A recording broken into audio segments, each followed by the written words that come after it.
is Ivan. I'm an ESO here at Moomba gas plant. Day-to-day, just like most sites, we are responsible for anything to do with ESO, emergency response. But this site's particular because every assigned ESO on this site also has a maintenance room that they're responsible for. My particular room is gas monitors, so I service maintain all the personal gas monitors on plant. And then we have other rooms such as servicing the breathing apparatus, servicing the fire hydrants and hoses, and then also fire extinguishers and safety equipment cyanide room. Typical day, like most sites, starts out with breakfast with the team. We spend a lot of time together, but we have breakfast in the morning, come here, do our morning handover, where we get a good overview of what's happened or what's happening around the plant. And then, as I mentioned before, because we have our particular maintenance rooms, more often than not, we start the morning off doing some work in each of our assigned rooms. Depending on the time of week, we have, of course, regular emergency response tasks to do, such as the vehicle checks, wet checks, making sure everything's fueled up. We do occasional high-speed runs to make sure the engines get a bit of a workout. We always try to do all breaks, smoke breaks and lunches together, including every other day. We have a fitness day where we'll generally go do squash or working at the gym or stuff like that. So a lot of team-based activities because we're here for 2 weeks at a time, so we try to make it fun as well. FSA, unlike other providers that I worked for in the past, because they have their own training facility, it's fantastic. My first week on, for instance, on this particular site, they put me through the aviation rescue course, which is fantastic. So the nice thing about working here is that if we have to do refreshers or renewals of any certificates we need or have to refresh, we can get that through our employer, which is a fantastic benefit of working here.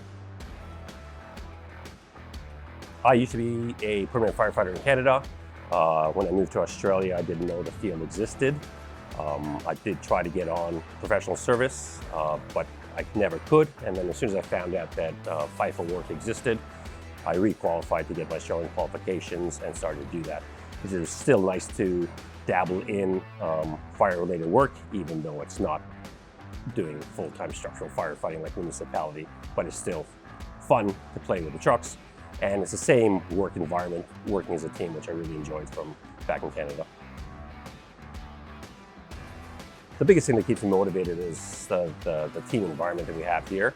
The 2 weeks fly by fairly quickly because we have good people we work with. Everyone's equal mindset. We all like to have a joke, so it's not always serious. So it's just a fun environment, similar to being back in the fire service. As I said, we try to do as much as we can together and just joke around and make light of whatever we can. Clearly, we take the actual role seriously and we do what we have to when required, but it's just nice to have a fun environment.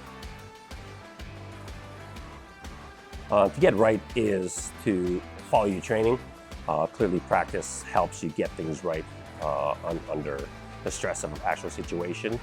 But another big thing is to reflect. So after you get back from an incident, do the debrief or reflection on what did go right, what did go not as good as it could have, and learn from that. Because we all learn, whether you're a professional firefighter municipality or a long-serving emergency services officer, you learn from practicing and actually doing stuff on the field and what mistakes you make as well. Training for it becomes part of what we do as a regular basis. So clearly we don't want a major incident, but keeping up on legislative requirements in terms of training, upskilling all the time, training as a team at our fire ground, which we're lucky that we have here. So we can do things like live fire training. And that just helps you feel more comfortable that if something was to happen, you've trained enough that you have that skill set to be able to do that without freezing if a situation was to arise. The training is important because a lot of accreditations in Australia do have expiry dates, so things have to be renewed every year, every 2 years, or in some cases just industry standard, to do that fairly regularly, to keep up on it. Doing that also forces you, if we can say that, to maintain that skill set, because some things you don't use as often as you'd like, but having to do that constant refresher training, make sure that at least that once a year, twice a year, that you're getting a good refresher if you haven't had a chance to do the training on site. This particular site, we're an hour and a half, 2 hours from the nearest city. So if something was to happen here, for instance, even if we had backup fireys at Brisbane or Adelaide Airport, they're not going to get here for at least 2 hours. So it's all on us when it comes to here. So we have to work and gel well as a team, and just make sure, because we're the last stop. Really, it doesn't matter whether it's a small incident or a large incident. It's only us on site that everyone here relies on.